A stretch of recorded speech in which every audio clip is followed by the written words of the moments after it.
It is The Undertaker, the WWF champion at this point, versus Mankind. Oh, lovely. They're always good together, it seems, but I think this match very much hinges on that moment when Mankind eats a hole through a table, which is it's like something out of like a Roadrunner cartoon. It's I'm never gonna forget that. Really, it made much of this match made me want to see Mankind before he was an absolute punishment sponge, like what he could do. Because Taker here is busy and he's mobile and he's big and he's quite good, but Mankind here is very much I'm here to do one thing, one thing only. Yeah. I'm going to take bumps constantly. Yeah. I think they've got a thing at this point where they are like, Mankind isn't like a star. Yeah. Mankind is just, he's a monster. Do what you like to him. You know, really hurt him. It's fine. Because we're not actually interested in him. He'll be here, we don't care what happens. The way that Vince talks about him when he's in the ring, he sort of goes, oh, imagine him as a title guy. And it's like, imagine him. Yeah, I'll tell you what, I mean, let's wait basically 18 months. Yeah. We don't have to imagine. No. He's going to be. No. And he will be far more beloved than most of the people on this card. You've got on. I will say that before the match starts, there is an interview with Mankind, and he's charitably got a bit of grapefruit in his beard. Yes, he Less has. charitably, a big old bogey in his beard. It's disgusting. I think it's snot. I think it's snot. I know, it's just snot. There's a good bit where Paul Bearer says, Mankind will be double, and it's the highest he ever gets. I've never heard him go higher. I did think that was great. Speaking of burning, I can smell the burnt flesh of the Undertaker, because tonight my Mankind will be WWF champion. The little video they put on right before it, they've got basically in 1994, the WWF discovered making stuff go black and white, dropping frames. Yes. And sort of like zooming into Edgy. video, where it was purposely a bit rough around the edges, authentic. And it sort of reminds you of grunge. Yeah, They've sort of just discovered grunge in about 94, 95, and they've still got the tail end of it here. There's a line that has Todd Pettengill doing a voiceover. It smacks to me that whoever they had working there, they didn't quite know what they were doing. There's a line that is, now, blind ambition will be redefined in the vision of Armageddon. I was like, blind ambition. You've only got a limited amount of time for these things, and to get a line like that away suggests that no one was really sort of sure what they were doing. Now, blind ambition will be redefined within the vision of Armageddon. I need scissors. 61.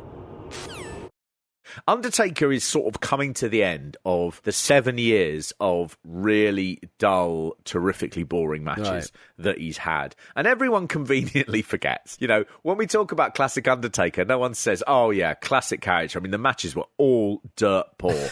And Foley is the guy who brings it out of him, really. Yeah. He opens up a part of Undertaker, which is, Undertaker now seems dangerous because Mick Foley can just take constant abuse. And Undertaker can just walk over and bang his head into stuff. Just mean, being wonderfully mean. He comes out of this, at some point, Foley has thrown fire into the Undertaker's face, and so he comes out, and it looks like they've sort of stuck a panty liner onto his head. Yes, it's too big, way too big. Too paddy.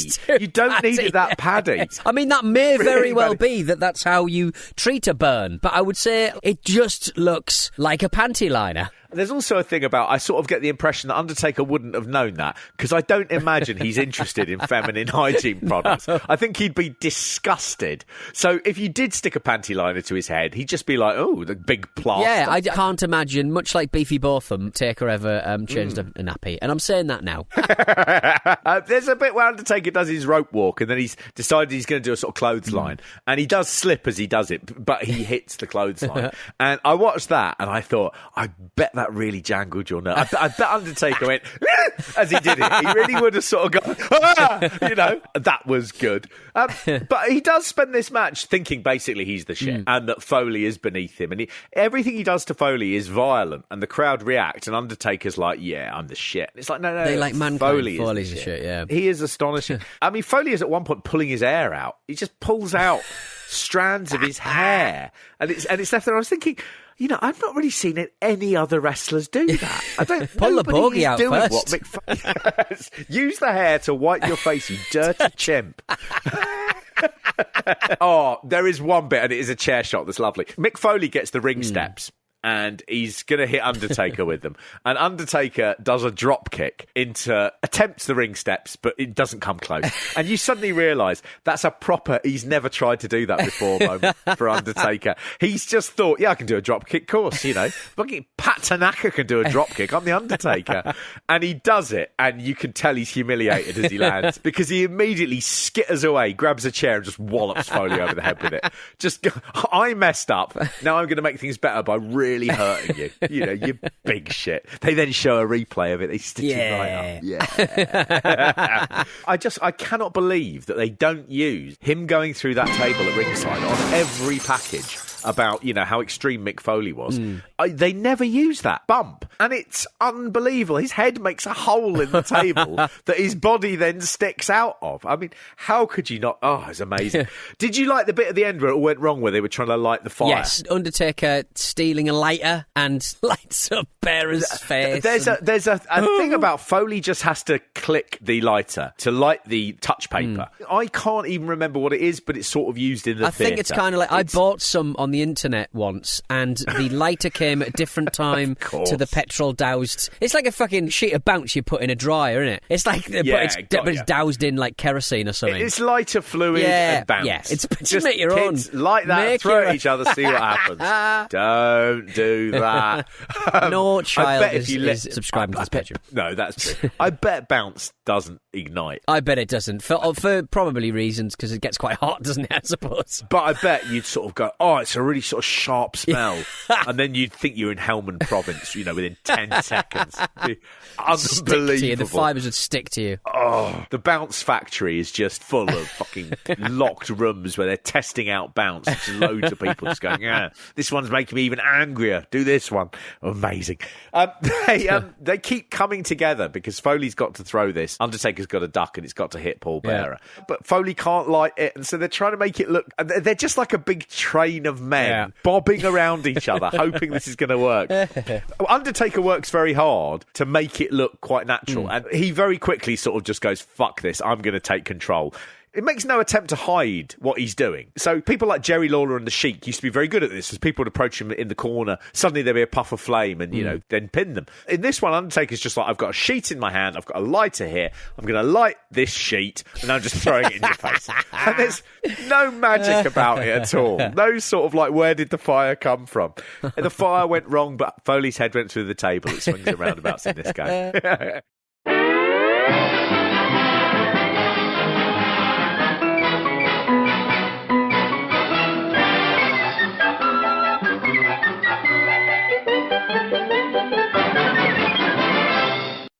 You get a quick interview as well, Mark Merrow and Sable. And, it's good stuff. It's just Sable and some guy. Just interest in that man. Holding onto her shoulder with his arm round her. Like a in a desperate attempt to stop her slipping away. Poor old Mark Merrow. Honestly, he's just the guy on Sable's arm. Yep. It really is and weird. He is trying to do as compelling a promo as possible because he knows...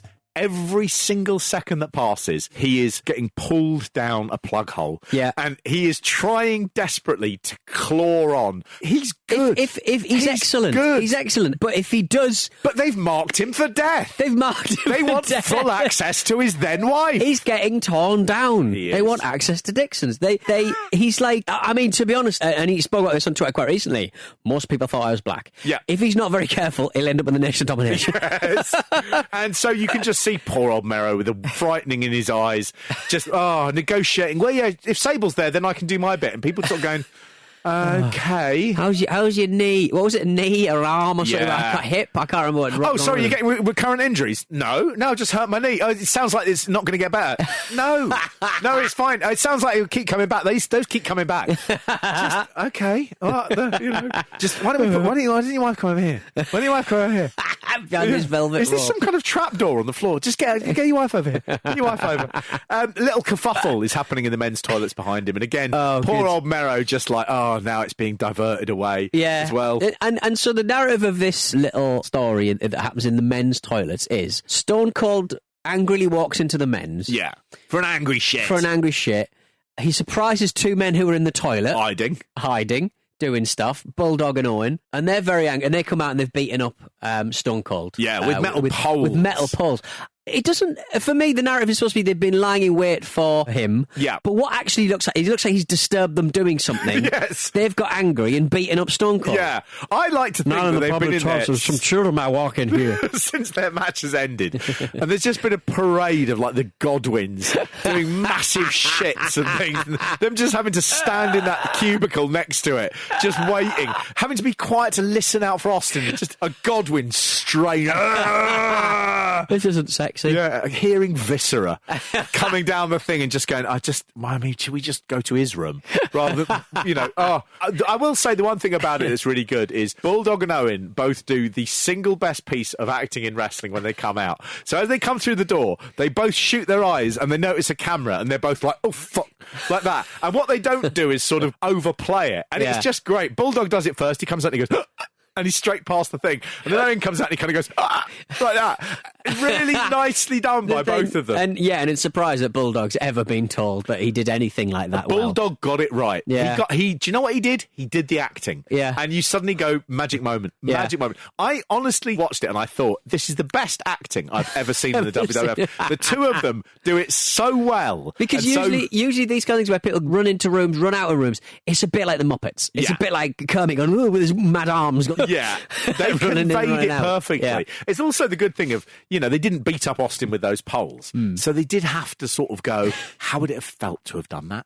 How would I react if I had done it? And then I saw a camera and I explained to Bulldog. And that means people will have seen it's you. But I were in toilet. But you come out, don't you, with your stick?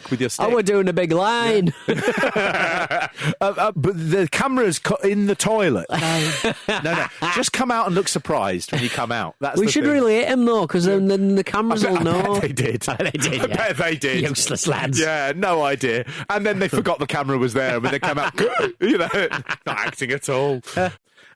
Little interview as well with Sonny and Brian Pillman. They do a little punt for the WWF Hotline. Sonny is now full-on sex Sonny. Yeah. I mean, this is actually sort of bookmarked on the WWE Network site, the thing to see. Yeah. And I'm not really exactly sure why, because it is just talking about parental guidance and you must ask the bill payer's permission because, they might be angry with the bill, but also some of the things that me and Brian Pillman are going to be saying. So you're just going to be talking filth to children? Is that your vibe? It is a weird thing where they are trying to sort of say, we're growing up, but they're also saying, and if you're 11, this stuff's going to blow your mind. There is that sort of... I mean, what can they say that's so raunchy? We just had sex. Well... Yeah. Oh, this is great. Fingers. Glad I paid $1.49 for this. Guess what my fingers smell? Oh, you're the worst. Pillman. Pillman, I like as well the fact that they're like, he is possibly one of the guys that you would sort of go, legitimately women would shag. Right, yeah. You wouldn't have had Road Warrior Animal with Sonny. I mean, it just doesn't work. And it's funny how they've gone, these are the sex people. Yeah. These are the sex people that we've got. Some people are sex people, some people aren't. Yeah, Pillman's got wide eyes to drink you in. Yeah, exactly. You could look up your bum hole. An amazing T-shirt. Pillman's going to look up your bum hole. I'm Brian Pillman. And I'm going to look up your bum hole. I'm going to look up your bum hole. And just a picture of the back of him in the 90s with his thumbs up. Good, thank you. Print that. Two people who, again, will not have sex. Intercontinental Champion Rocky Maivia versus Savio Vega of the Nation of Domination. Oh, because I've not seen Maivia for quite a while. No. It does make me laugh that how flat he is. 15% Rocky Maivia, isn't it? Yeah, wow. How do you get so good in such a short period of time? Yeah. It is just, Stanley Kubrick, and I've mentioned this before years ago, Stanley Kubrick, when he made AI, the film, his idea was he would take a child actor and he would follow them for the duration of his life, and you would have a film starring someone as a child and as an old man, and it would be, just a great thing about, how a life is lived. Yeah. Rocky Maivia's done it. He's done it. He's gone in here. He's young, and you sort of go, you're going to watch him now for the next 30 years, grow up, get good, become amazing at this. And it's just, you would never at this point, even though they've stopped chanting Die Rocky Die, which is what they were doing in the really early days, they don't want him to die anymore because even worse, they just don't care. Yeah, because they hear about it too much. There's complete apathy of the character. You see flashes of the future Rock, but you don't sort of go, oh, he can build on that. You just go, oh, God, he sounds like The Rock. Yeah. And he's doing a promo that sounds like The Rock, but a Rock who didn't get it. Yeah. And it's so fascinating to compare the two. It's like an actor a musician on SNL doing an impression of The Rock. Yeah. They're too flat, they're too scared of the camera. It's like Young Rock, the sitcom, where you sort of just go, very inauthentic. I see what they've done, but they haven't quite nailed it. But here tonight with the Intercontinental title on the line, it's got to be a little bit uneasy for you as you make your way to the ring. Yeah, Kevin, the past is the past, and tonight is the night because tonight's where it counts. But I will say this, Kevin, if tonight's the night I lose the title, hey, Lady Luck has been on my side since I've been here in the WWF. And I've accomplished more in 6 months than I could ever have dreamed of. But at the same time, Savio Vega, to get this title, you're in for one hell of a fight. A very determined young man. It is amazing to see The Rock wrestling in front of a silent crowd who just do not care for him at all.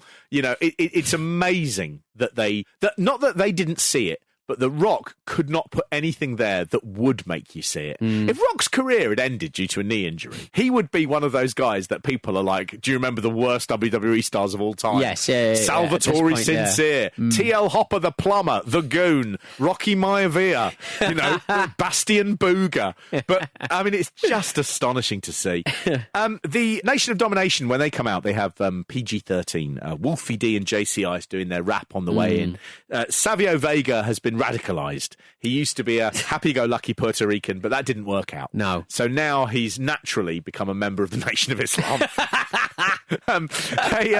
I do like this stable much more now than I did back then. And back then it felt dated and it felt sort of anachronistic and it felt irrelevant, if you like, to what was currently going on from the perspective of someone who lived in Hertfordshire that was happening to the American black community. And I watch it now and I go, shitting hell. I mean, this does seem... you would not be able to do this nowadays. They would be purely heel characters, wouldn't they? I mean, it's a radical hate group. Back then, it was just you booed them. You went, "Oh, don't like you." Now you just go, "You got to shut the WWE down." You just, you literally can't do it. And there'd be loads of sort of weird fan pages that you weren't sure if they were wrestling fans or whether they were right-wingers. It would all be a bit weird. It did make me think, though, and I did look at this, and there was a period at this point where they were just like, we don't really know what to do with anybody of African-American origin. So let's just stick them together and go, well, that's why they're all doing that. And I was thinking, has it changed? And you think about the stables in WWE of recent memory, things like the New Day. Yeah. You think of the Hurt Business and Street Profits. Yeah, Street Profits, Hit Row. Groups of people who are seemingly just banded together due to the colour of their skin in a way that they do not just go... I suppose Blackpool Combat Club is a perfect example of that. It's the whitest of the white men. They're the whitest of the white men. Also, like people from Blackpool, got views about, multiculturalism in the main. Don't want to be on that bus. Yeah, very much so. But look, I mean, Ron Simmons, who is the head of the faction, I think, they were very much like... let's push him towards the angry black man stereotype. And I imagine that Vince McMahon thought that would really be a heat magnet. Yeah. But God, I love Simmons in this. Yeah. I mean, he was never a man who thrived on the microphone because he was, I think, genuinely grumpy. And a bit, he always had the hump. And as soon as they let him just go out there and have the fucking hump, he is brilliant. Every time the camera cuts to him, he's looking furious. Yeah. And he looks furious because he looked furious. It was a perfect matching of a gimmick with a genuine attitude. He does the best bit of talking that he does. They put him on commentary. When he came out, I was like, Simmons on commentary, this is going to be hard work. But the first thing that happens is his mic doesn't work. And rather than just go, you show me disrespect, McMahon, he's like, this is the sort of institutionalised racism that we put up with all the time. The unlevel playing field. Yeah. Later on, there's a pin on Savio Vega, and they go, I've got a 2, and Jerry Lawler goes, yeah, but I mean, his shoulders weren't actually down. You see it very clear. And Simmons is straight back in there just going, yep. I mean, it's just another in the long list, isn't it? Absolutely brilliant. The match itself is so bad. Yeah, I mean, a count out. Yeah. It's just like, right, okay, good. They are killing the crowd. It's a really good example of it. I think what you can see with these, you have got very, very trad WWF performers. And it's only as we begin to sort of move away from that later in the card, when the trad WWF performers are doing something very different to what they've normally done, that everything begins to click. Yeah. Had it not been for the sort of influences that the main eventers begin picking up on, I think you would have sort of just gone the WWF when it shut down in 1998 and its library was bought by WCW, because this is what we had. Rocky in this, he's doing arm drags and punches, nothing but punches. Just fucking wrestle, man. There's one bit where he does a kip up and you can see him mouth the word motherfuckers. And what are you? Are you a good guy or a motherfucking kip-up man? A motherfucking kip-up man. Exactly that.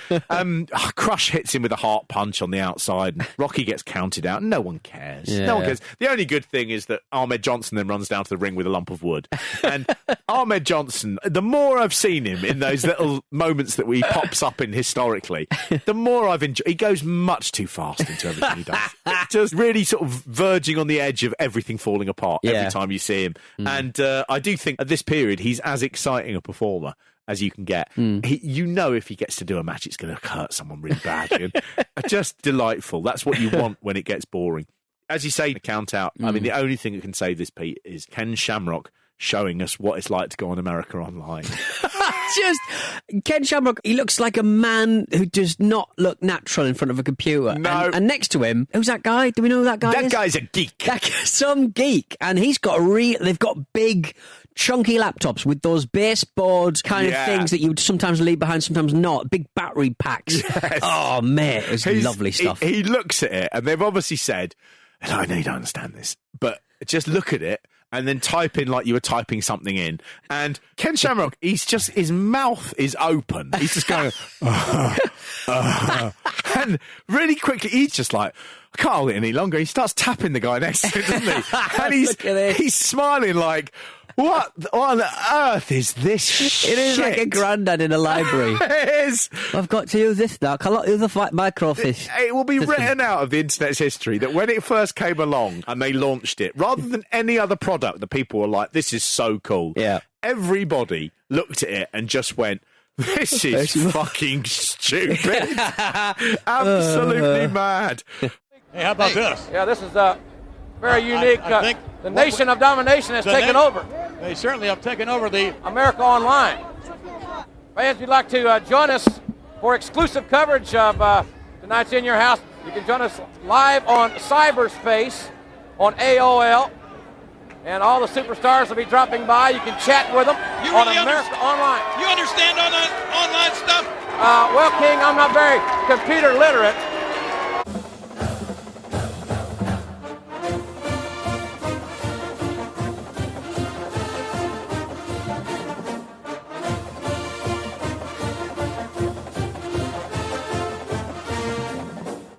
They then cut to the Harts, who are in the dressing room as well, with a guy called Lance Wright. Yeah. And sometimes when we go through these things, Pete, I see someone that I've never seen before. Yeah. Lance Wright, a guy who I had absolutely no recollection of or knowledge about. Yeah. Somebody name checks Lance, and I was like, I'm not really sure I remember Lance. I would have remembered that shit Hayes got. But Bulldog is going off on one. He started it, and he's such a poor talker. Such a poor talker. So bad. And Bret Hart is just staring at Lance, sort of going, this is what I've got to work with. This is what I've got to work with. The Lance guy, I did have a look, and the only thing I could find is that John Lister, the great British wrestling historian, always willing to help us out. Always willing to help us out on the show. Well, he was on a notice board, and someone had said, who's this fucking Lance Wright guy? And John Lister had said, years ago I saw a shoot interview with him from about 1997, and he revealed that he was a lifelong wrestling fan. He'd got an internship to the WWF in 1993, and his main job was to research towns that WWF was going to do house shows in, right, so that Mean Gene Okerlund could make local references when he was doing his sort of live event news section. What, when he sort of TV. when Mean Gene would talk about buying plots of land and stuff? Yes, his riddles. Prices. Yeah, I mean, it's that sort of thing, and Lance Wright would have to write, so Mean Gene could go, well, they're coming to Sheffield, like the cutlery from, that would be Lance Wright's job, but on an American level. It led to a full-time job for him in 1994 as a production assistant, and he worked mainly on Superstars behind the scenes. He got later laid off, and then he spent a year in ECW. He was apparently a high school friend of Joey Styles, the commentator, and it didn't really do very much, but he did run a stable of sort of WWF affiliated talent, a sort of ECW thing of going, you know, he's the leader of the WWF because he's literally been on telly once with them. And that is literally all I know about him. I went on IMDb and I noticed in 2014 he was the executive producer of Strip Club, the series. Okay. It sounds tawdry. Sounds like the International Sexy Lady show that we were involved in, Mark, once. That was tawdry. That was tawdry. Even if you dressed it up as going, that's a comedy clip show featuring weird things that people find erotic. It was just tawdry, Pete. It was just tawdry Exploitative smut men. And I worry that I'm going to be judged harshly. The strip club thing turns out, Pete, disappointingly, to be a sort of drama, a teen drama. Oh, right. About two lads who set up a comic book reading society at university, which they get a bursary for, and they just spend that. Nice, okay. So very much a misleading one season. But that's the last thing we know about Lance Wright after that, Pete. I hope he's all right. I'm sure he's fine. Yeah. Hey, reach out, Lance. Reach out. Everyone's really worried. Everyone's really concerned and scared. There's then a little interview with Stone Cold and Gorilla Monsoon, the WWF president at the time. Austin's been beaten up in the toilets, but he is ready to fight. Classic little Austin thing. And really, up to this point, the most exciting thing you've ever seen in the WWF. And it's just a shouting man in jeans in a locker room talking to a man in his 60s. And it...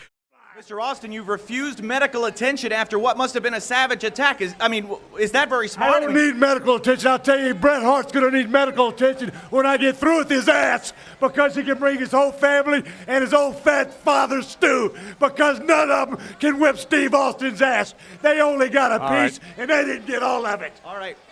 Gorilla Monsoon is also incredible. Have you thought about a door banner, Stone Cold? Have you thought about getting an Undertaker door banner? There'll be nothing to worry about, man. Gorilla Monsoon looks like he should be in The Sopranos. Yeah, good. He's got his tinted glasses. He's great big boxy. He's lost a bit of weight as he's got older. Yeah. You know, he can't physically keep up the calorie intake. And he's kept his old jackets, and he's just looking a little bit lost in them, like David Byrne from Talking Heads. Just magic. Oh, you then get a little promo with Bret. He's with Doc Hendricks, and Doc Hendricks, I'm not sure whether he forgot to do the setup that they'd agreed on, but Doc Hendricks said, animosity can escalate to tragedy. And Bret Hart says, looks like it's war. Is that what you're saying? That it's like war? After what we just saw that happened to Paul Bearer, it's got to concern you how animosity can escalate to tragedy. And now, no matter what, in moments, you have to face Stone Cold Steve Austin. What are they doing here? None of your business, for starters. Look, it's like war. Is that what you're saying? It's like a war. Perfect shithead Bret Hart here. He is magic in this period, and I don't think people give it enough credit as being one of the great Bret Hart periods, 1997, where he's a surly, grumpy, he's got his flat Canadian voice on, and his pet hatred, I think in real life, was other wrestlers getting popular with the audience, especially at his expense. And he is genuinely, he was never the greatest guy on the mic. He was never the greatest performer outside the ring. But you realise how good he is here. It can only be because all of this is real. And he genuinely doesn't like it. He ends the interview really brusquely as well. Like he's just going, I just haven't got time for this shit. He takes on in the main event Stone Cold Steve Austin. Fascinating that the audience, when the glass breaks in Austin's theme, the audience are definitely politely interested in seeing him perform. But the reaction is not what you'd expect post WrestleMania 13 at this time. No, but we retcon what happened, you know, the invention of 316, all that stuff. We imagine that this just takes off, but it's just not how it works, is it? When we've seen this time and time again. We have. And, you know, I find it fascinating. I find it fascinating to see that this took time. time, Austin. It didn't just sort of explode. But you watch a match like this, and it's just wonderful from the word go. It's sort of timeless pro wrestling. It's genuine seeming animosity. This feels legitimately bad-tempered. Even though the two really respected each other, they conveyed it in such a way that you just go, this is everything you want from pro wrestling. You could put this match on today and it would get over pretty much anywhere in the world. You got Hart not wanting to give up his position as the number one guy in the company, both in storyline and in reality. And Austin realising that this is it for him, that he's riding the crest of a sort of ever-growing wave. And what he can't have guessed is that it will ultimately make him the single biggest moneymaker in the history of the business in such a short period of time. And those two things, a guy going, I think this is my time, and the other guy going, I am not ready to step aside. I mean, that is just magic. Yeah. Oh, fast and bad-tempered, and Hart is still doing that I'm a good guy, but he's being bad, and Austin's a bad guy, but everybody thinks he's brilliant, and they love him. And, hello. Why do you have that in your ear? Because I'm doing the excellent and acclaimed Wrestle Me. Do you want to say Wrestle Me Peter? That absolutely useless. Hello, mate. Jerry Lawler gives a shout out to Diana watching back in the UK, and they sort of go, "Who's Diana?" And he goes, "Diana, Bret's sister." Right. She's watching it back in the UK, and I don't think he did mean that. I think he meant Princess Diana. Diana. Yeah. And then when they say, who is it? He thinks, have I done something wrong here? And so he kind of guesses himself and sort of goes, is it, oh no, I'm not really sure whether it's... But Princess Diana, there will be a little wrestling connection with her coming up in SummerSlam 1997. Oh, interesting. Can you guess what it is? No, 1997. Something like Will Carling's in the... or something. No, it's far bleaker than that. She died while her death is actually broke during SummerSlam 1997. And I don't think they break the news live on air. Right, okay. I don't think it's a thing where they sort of go, oh, look at Mabel go. Oh, okay. Hold on to your hats, folks. Princess Diana. I don't think they do that.